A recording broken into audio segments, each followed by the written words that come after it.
Political party के अलग अलग पार्टियों के लोगों, इस कवि सम्मेलन से आप ये सीख कर जाना कि आप किस जगह और किस राजनीति में पैदा हुए। देश में नरसिंह राव जी की सरकार थी, पूर्ण बहुमत की सरकार थी गठबंधन की।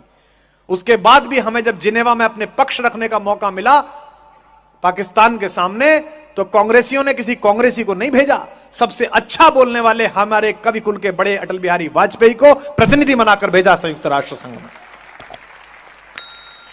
अटल जी का स्वास्थ्य खराब हो गया तो उनको इलाज कराना था, तो राजीव गांधी जी ने उन्हें बुलाकर कहा कि मैं आपसे ये आग्रह करता हूं कि आप कृपा पूर्वक सरकार के पैसे पर बाहर चले जाइए, अपना इलाज करा के आइएगा।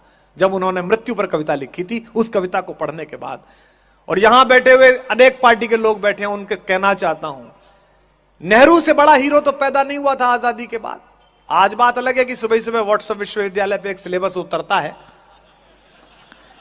इस देश में एक व्हाट्सएप यूनिवर्सिटी है, उसमें पढ़ने के लिए मूर्ख होना न्यूनतम योग्यता है,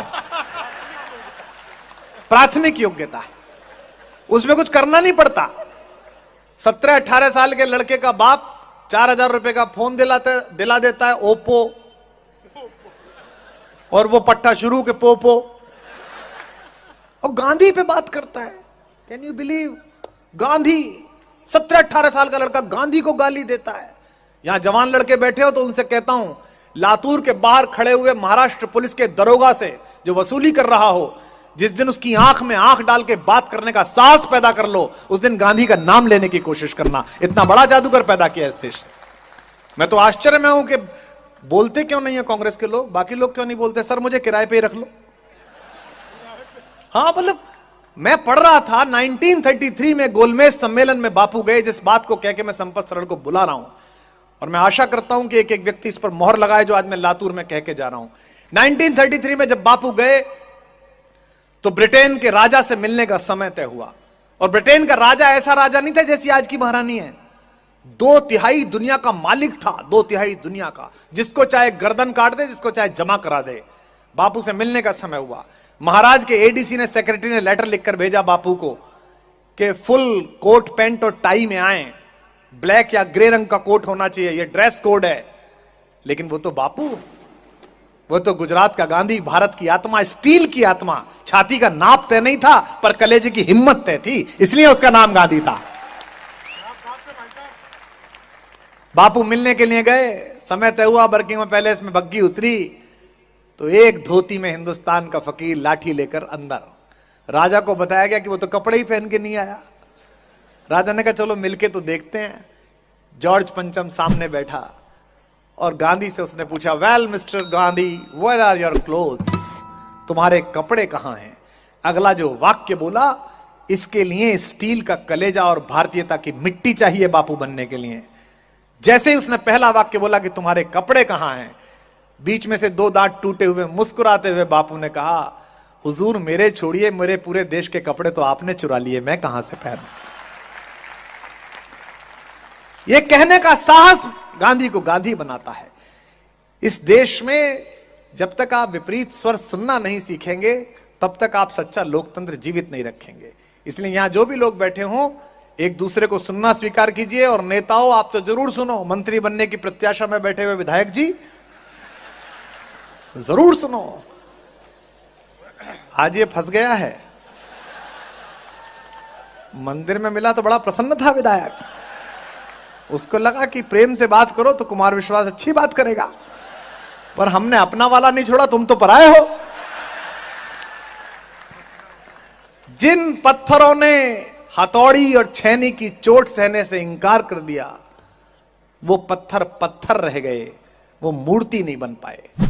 ये बात मैं इसलिए कह रहा हूं, और अगली बात पर शायद आपकी तालियां संपत जी को आमंत्रित करें। ये सब जानते हुए कि कुमार विश्वास कौन है और क्या बोलता है, ये सब जानते हुए कि आदरणीय पाटिल साहब जब गृह मंत्री थे तो राजनीति में विभिन्न प्रकार के विभेद में हमने इनके विषय में क्या क्या बोला है, हमने कितने कितने भाषण दिए और बयान दिए हैं। उसके बाद भी लातूर ने और इस परिवार ने हमें आमंत्रित किया है। इससे पता चलता है कि असली राजनेता क्या होता है, असली पहचान क्या होती है, असली स्वीकार क्या होता है। मैं चाहता हूं कि इस समय सच की बड़ी बेखौफ आवाजों में एक मुस्कुराता हुआ ठहाके वाला आदमी, जिसकी टिप्पणियां आप बरसों याद करेंगे, ऐसे इस वक्त के सटायर के सबसे बड़े कवि का स्वागत जरा ज्यादा बड़ी तालियों से हो तो अच्छा है। जोरदार तालियों से आमंत्रित करें।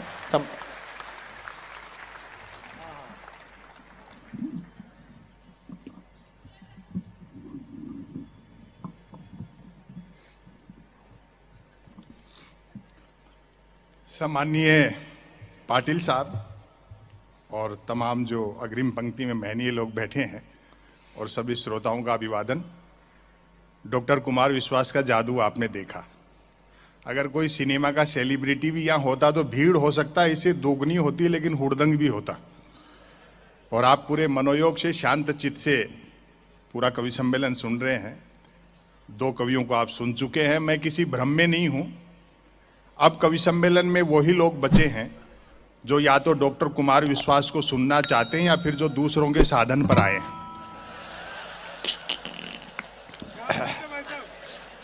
यहां यह सूचनीय है कि हैदराबाद से ये भी मेरी कार में ही आए। काफी विधायक जी के लिए कह दिया गया। मुझे बड़ा अच्छा लगा महाराष्ट्र का जो घटनाक्रम हुआ। ये पहला मौका है जब चौकीदार का पाला किसी थानेदार से पड़ा है।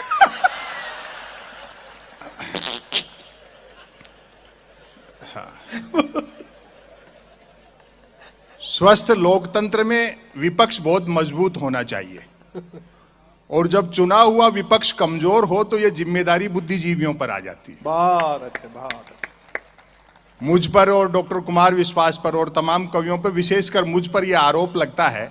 कई लोग तो कहते भी हैं कि संपत सरल जी बैलेंस किया करो, आप एक तरफा क्यों बोलते हो। मैंने कहा जी बैलेंस करने के लिए ही तो एक तरफा बोलते हैं। आए हाय वाह।